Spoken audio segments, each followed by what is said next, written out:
దేవమ్మ అయితే గంగని తీసుకుని డాక్టర్ దగ్గరకు వస్తుంది. ఇక డాక్టర్తో ఇలా అంటూ ఉంటుంది. మా కోడలికి ఇక పిల్లలు పుట్టరు అని ఒక హాస్పిటల్లో చెప్పారు. మేము ఫైనల్ డిసిషన్ తీసుకోవడానికి మళ్ళీ ఒకసారి చెకప్కి వచ్చాం అని చెప్పి అంటూ ఉంటుంది దేవమ్మ. దాంతో అక్కడ ఉన్న డాక్టర్ అయితే సరే మేడం, ఇదిగోండి ఇది తీసుకుని వెళ్ళి మీరు బ్లడ్ శాంపిల్స్ అవన్నీ కూడా ఇచ్చిరండి అని చెప్పి అంటుంది. అది వినగానే అక్కడ ఉన్న గంగా దేవమ్మ వాళ్ళిద్దరూ కూడా సరే మేడం అని చెప్పి అంటారు. ఇక గంగా దేవమ్మ వాళ్ళిద్దరూ కూడా బయటకు వెళ్ళి శాంపిల్స్ ఇచ్చి రావడానికి వెళ్తూ ఉంటారు.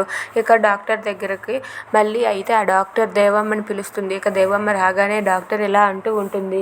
ఏంటండి మీకు ఎవరు చెప్పారు? ఆ అమ్మాయిలో ఎలాంటి లోపం లేదు. ఆ అమ్మాయి పిల్లల్ని కనగలదు. ఆ అమ్మాయి గర్భసంచి బాగానే ఉంది. మీకు ఎవరు చెప్పారు అని చెప్పి అంటూ ఉంటుంది. ఇంతలో అక్కడికి వేరే డాక్టర్ వస్తుంది. వేరే డాక్టర్ రావడం చూసి ఇదిగోండి ఈ డాక్టరే అప్పుడు మా కోడలికి పిల్లలు పుట్టరని, మా కోడలు గర్భసంచి పోయిందని అవన్నీ కూడా ఈ డాక్టరే చెప్పింది అని చెప్పి అంటుంది. అది వినగానే ఆ డాక్టర్ అక్కడ కూర్చొని అసలు పుష్ప అంటే ఎవరు అని చెప్పి అడుగుతుంది. పుష్ప మా నాలుగో కోడలమ్మ అని చెప్పి దేవమ్మ అంటుంది. ఆ అమ్మాయి మా ల్యాబ్ రిపోర్టర్స్కి వాళ్ళకైతే డబ్బులు ఇచ్చి ఈ రిపోర్ట్స్ మారేలా చేసింది. ఆ అమ్మాయి కారణంగానే నేను అలా చెప్పడం జరిగింది. అందులో నా తప్పేమీ లేదు.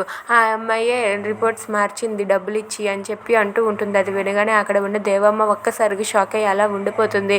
పుష్ప ఇంత పని చేసిందా అని చెప్పి దేవమ్మ అయితే కోపంతో రగిలిపోతుంది. Please subscribe.